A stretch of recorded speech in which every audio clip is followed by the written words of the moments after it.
आजिर प्रभात रे आपण समस्त को मोर ओडिया यूट्यूब चैनल तरफ प्रेज द लॉर्ड एवं मोर प्रभुंकर बहुमूल्य नाम रे स्वर्ग राज्यर पिता ईश्वर को धन्यवाद करे। से आम समस्त को आजिर प्रभात रे आशीर्वाद करंतु, कृपा करंतु, जहा द्वारा आम मानकर जीवन सुखमय, शांतिमय, आनंदमय हब। आज मु आपण मानकु गोटे सुंदर विषय पढ़े बोली बा शुणे बोली मन करे जे गला काली जड़े भाई मते फेसबुक रे मेसेज करतिले जे जीए जीवंता पितामाता को प्रभु बोली मानिला नहीं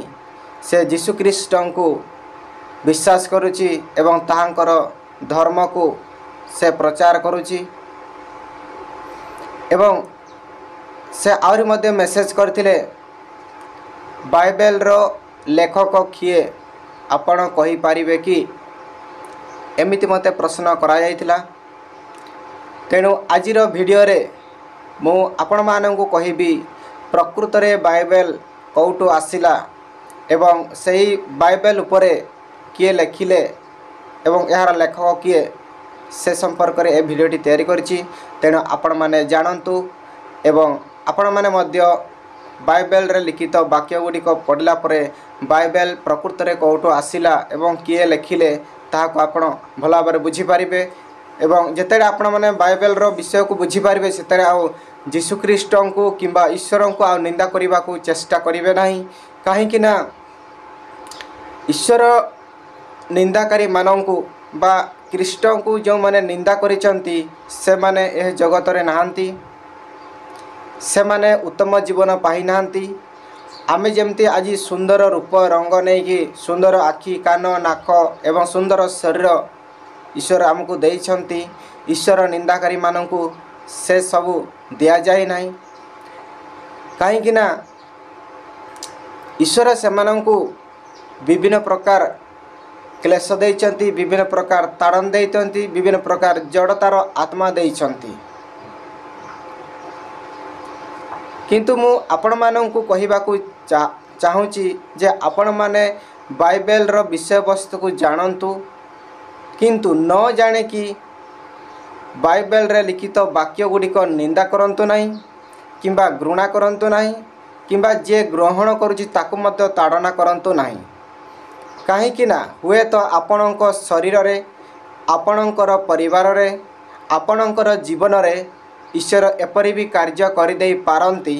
जहाँकि आपण भोगिबे, आपण परिवार लोक भोगिबे, आपणकर संतान संपत्ति माने भोगिबे एवं आपणकर परिवार छिन्न भिन्न होई पारे। तेणु आपण माने जदि जानवा को चाहूँगी बहुत सुंदर कथा। कहीं ना बाइबल कहे जार शुणिबार इच्छा अच्छी से शुणु, जार जानिबार इच्छा अच्छी से जानू। जी बाइबल पुस्तक पाठ करिबो, श्रवण करिबो एवं सेतिरे लिखित होइतिबा विषय जदि से पालन करिबो तेणु ताहार जीवन धन्य बोली से कहती।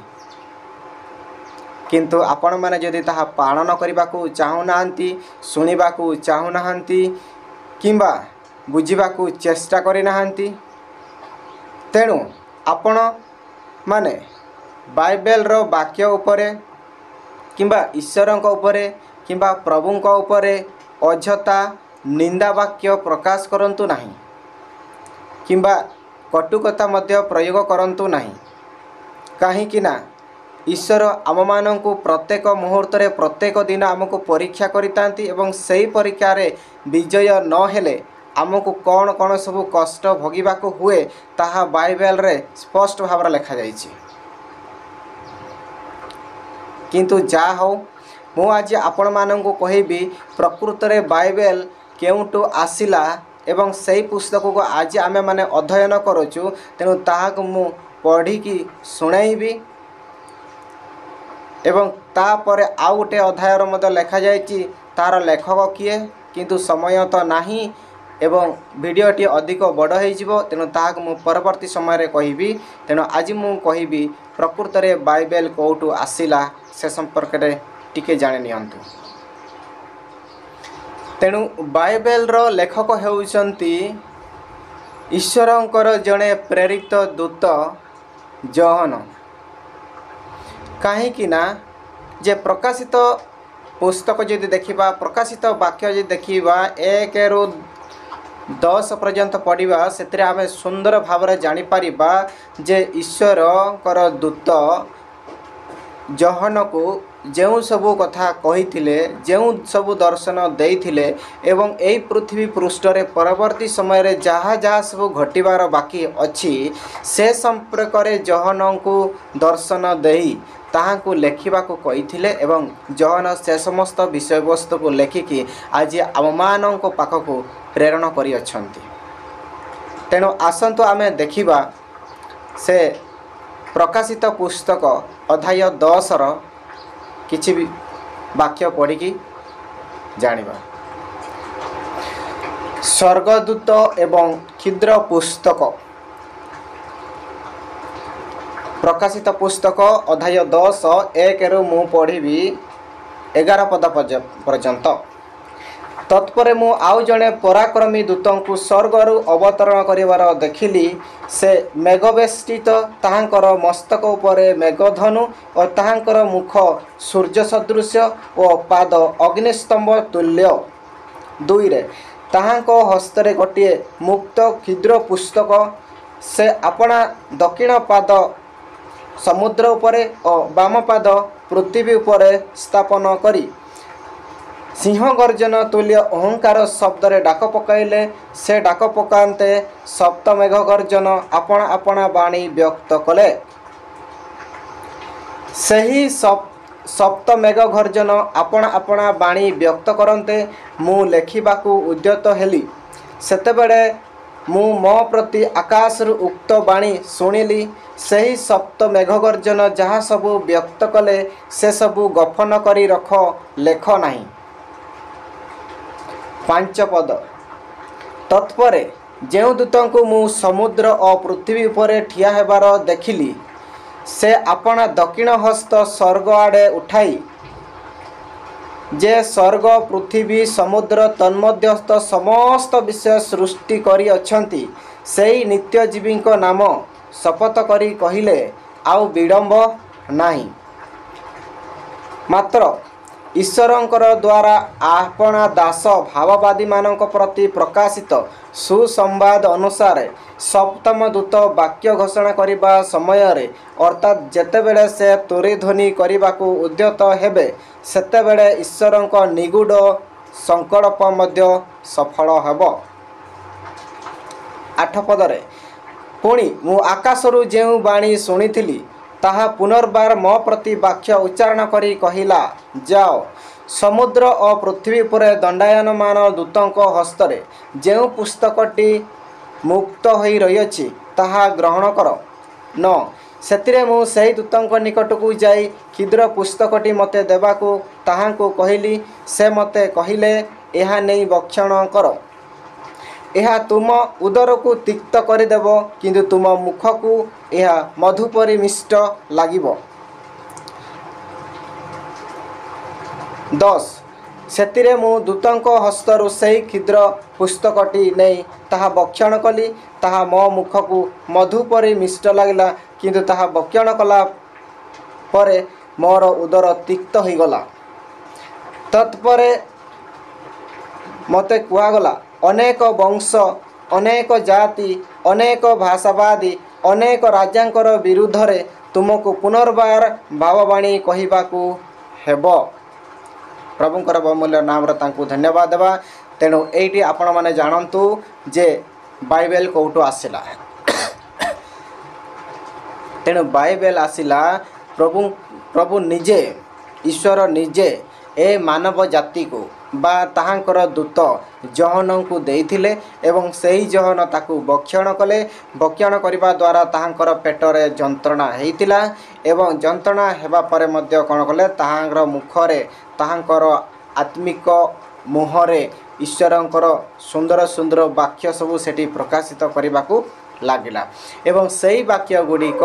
आमे जदि 5 अध्याय देखिबा सेतिरे ईश्वर ताहाको कहिले एबे जहाँ घटी अछि एवं आगु जहाँ घटिबो वर्तमान एवं भविष्यत एवं अतीत रे जहाँ भी घटिबाकू जाउछि से समस्त विषय गुड़िक एई जीवन पुस्तक माध्यम ताकू लेखिकी रख बोली कहा जाइतिला किंतु ता पूर्वरु तांकू कहिथिले कोन ए समस्त विषय को तुम्हें लेख नहीं केवल मन रख बोली कहा जाइतिला काहेकि मन रख जाइतिला जे सेते बेले काड़े जदि जहन लेखिदेवे एवं ईश्वर यह मते कहले कि तांकर दूत ए सब मते कहले कहीकि जानवे कहीकि प्रथमे ताकू मना करदेले किंतु परवर्ती समय जेतेबेले जे एई पृथ्वी पृष्ठ जहाँ जहाँ भी अवश्य घटिबाकू जाउछि बा घटिबो बोली करा जाउछि ईश्वर तांको कहउछन्ति से समस्त विषय को आमर प्रकाशित पुस्तक 5 अध्याय रे लिखा आइछि तेणु आपण माने सुनिले जे प्रकृत रे बाइबल कोठो आसिला तेणु बुझेबाकू समय तो नाही तेणु आपण मानक जहाँ मु अल्प समय यही बही रे मु जहाँ लेखा अछि ताकू मु पढ़िकी सुनेली तेणु आपण माने सुनिले तेणु आपण माने हिंदू हंतु किंबा अन्य जेकोसी धर्म संप्रदाय लोक हुअंतु आपण माने बाइबल रो विषय वस्तु को जदि जानिबा पई चाहुचंती आपण बाइबल पढ़ंतु जानंतु शिखंतु जदि जानिबा को चाहुनांती बुझिबा को चाहुनांती तबे आपण माने ताहा ईश्वरक विषय रे किंबा प्रभुक विषय रे आपण कोनोसी प्रकार निंदा कथा कहिबे नाही किंबा ताहाकर भाषा को नहीं आपण निजे मध्य कर्कश हेबे नाही जहा द्वारा कि आपण माने सुख शांति रही पारे आपणकर परिवार सुख रही पारिबा आपणकर जीवन मध्य सुखमय हबो एवं जे ईश्वर को निंदा करेछि जे ईश्वर को ताड़ना करेछि जे ईश्वर को धर्म को विरुद्ध करेछि सेही लोक माने आज ए जगत रे नाहंती से माने बहुत बहुत कष्ट पाइकी से माने मृत्युवरण करि जाइछंती तेणु आपण मानक मोर विनम्र अनुरोध जदि आप जानवा चाहूना परिवर्तन करने को चाहूना ठीक अच्छे किंतु आपण बुझंतु जानतु देखंतु आ जदि देखिबार भी इच्छा नहीं कि क्या जदि आम कहिबार भी नहीं तेणु आपण मैंने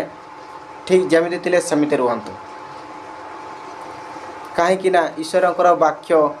कदापि व्यर्थ हुए नहीं बोली लिखा जाइछि से जहाँ कही ताहा हम से आपण मानकर परिवार को आपण मानक जीवन को से चोर सदृश आसबे जहाँकि से आपण शरीर को रोग सज्जार पकईदेवे कहीं आपण ईश्वर को निंदा करुँच एवं से आपण परिवार को छारकार करदे आपण मैंने जानीपारे ना कहीं ईश्वर आपण परीक्षा करेंगे यार कारण हूँ आपण ताहांकर धर्म को निंदा करुँच ताहांको निंदा करुँच ताहांकर प्रचारक मान को निंदा करुँच एवं जो भाई भौणी माने ख्रीष्ट धर्म को ग्रहण करुँच से लोक मानक से भावादी मानक आपण निंदा करुँच तेणु से आपण परिवार को छिन्न भिन्न कर दे पारती किंतु से सब न हो या ही मोर आपण मानक प्रति प्रार्थना और शुभकामना करुँच तेणु आज ए सुंदर समय आम मानकर प्रभु आपण मानक कहवाई मत समय देते तेणु मु अशेष अशेष धन्यवाद करे जे आपण मानक कहबार समय सुजोग देइछन्ति तेणु एपर्यंत मत विदाय दिंतु तेणु ए भिडियो जदि आपण मानक भल लगे तेणु गोटे लाइक शेयर सब्सक्राइब करदे आदि न लगे तेणु आपण मैंने जहाँ भी करूँ शेयर करूँ लाइक करूँ न करूँ से किसी जाय आसे ना किंतु आपण उत्तम कमेंट जदि पाऊना कमेंट जदि आसुना तेणु आपण से कमेंट बॉक्स रे आमेन लिखंतु नने हालेलुया शब्द लिखंतु आमेन नने हालेलुया शब्द लिखंतु आउ अन्य कोनोसी कमेंट न लिखले भी चलिबो किंतु आपण जदि निंदा भावक कमेंट लिखिबे तेणु तार प्रति उत्तर आपण ईश्वर आपण माननकु जणाई देबो तेणु धन्यवाद से सब जमती आम जीवन में जमती न घटे यही मोर प्रार्थना।